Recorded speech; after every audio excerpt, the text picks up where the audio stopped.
Good morning. 360 seconds, news and commentary for broadcast professionals. Let's discuss the latest technological news with our respected experts, Philip Grossman and Mary Seidler. Don't forget to give the program a like. So first, IBC is canceled. They've canceled the in-person event in Amsterdam, and they're focusing on bringing the content and technology to the community via IBC Digital. Obtaining an American visa for NAB could take at least 15 months. Do you think that NAB is going to become a local or virtual exhibition? Philip, what do you think? Yeah, I hope it doesn't become a regional exhibition. I mean, it's one of the great things about it is the broadcast industry is such a broad international market. Some of the greatest technologies come from EMEA and the Asia Pac areas, and it'd be a shame if everybody couldn't get together to be able to see them in one place. I think a lot of it will be dependent on, we've got this newest variant that's running amok around the world, Omicron, and if it turns out to be not as pathogenic, hurting people, then maybe it's going to be hard to tell. I do think though that if NAB doesn't happen in April, that quite possibly it's the end of NAB. Maybe that'll be something that replaces it, but it's going to be really tough. 3 years running not to have that event. Mary, what do you think? Do you agree? Yeah, I think we've already started to see some of these smaller events grow in size, like the Texas show and even some regional shows in the Midwest. And I think as people get more used to those, I think the pull of NAB becomes weaker. And it was already, we weren't seeing as many international visitors as we used to in the last few years. So I'd hate to see it go away because there's so much good technological information you get at these shows and papers that get presented, but we'll see what happens. All right, now moving on to some audio news. The Axia Quasar SR mixing console uses the same frame, power supply, and master module as the original Quasar, but the fader modules are non-motorized.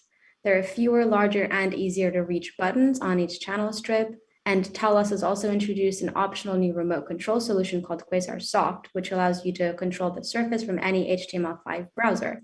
Mary, what do you think about the flexibility that this will give broadcasters? It's funny, there's always this issue between consoles that are made in Europe and ones that are made in North America. And the others, population will say, oh, we don't like this because of X, Y, Z. And I believe that this is Quasar trying to reach across to the smaller markets and to smaller studios that don't need motorized faders.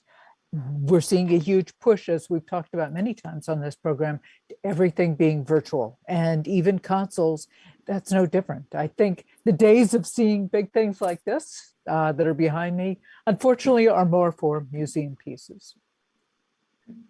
Philip, do you agree? Do you think the same thing is kind of happening in video where they're trying to reach across the aisle and make sort of compromises that appeal to both sides? Yeah, to some extent. I think that the big issue you always have is that the end user, whether it's the technical director or the audio engineer, that console is like an instrument to them.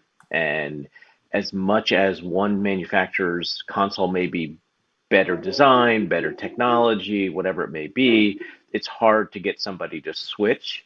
But I think more importantly, you're noticing is in this one that they're providing abilities to control the surfaces remotely.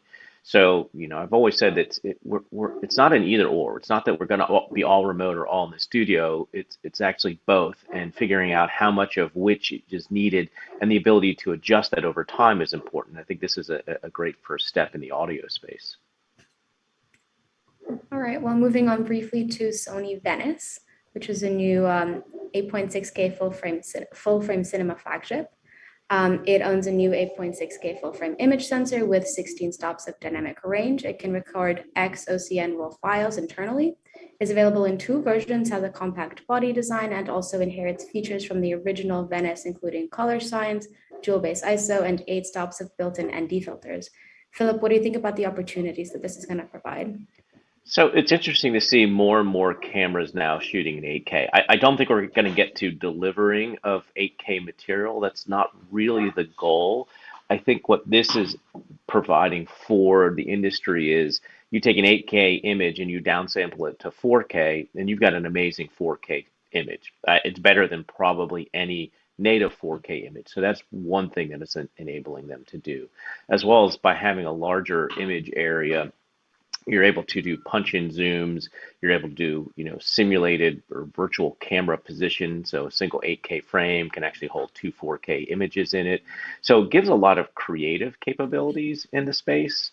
So I'm excited to see Sony stepping in. Red's been doing it for a while. Now we're just waiting for Canon and for Ari to come into the 8K game. Cool. Well, thank you very much. Unfortunately, that is all of the time we have today, but we'll see you next week, this time at the same time. Thank you to our experts, Philip and Mary. See you next week. Bye-bye. Thank you very Thanks. much. Bye-bye.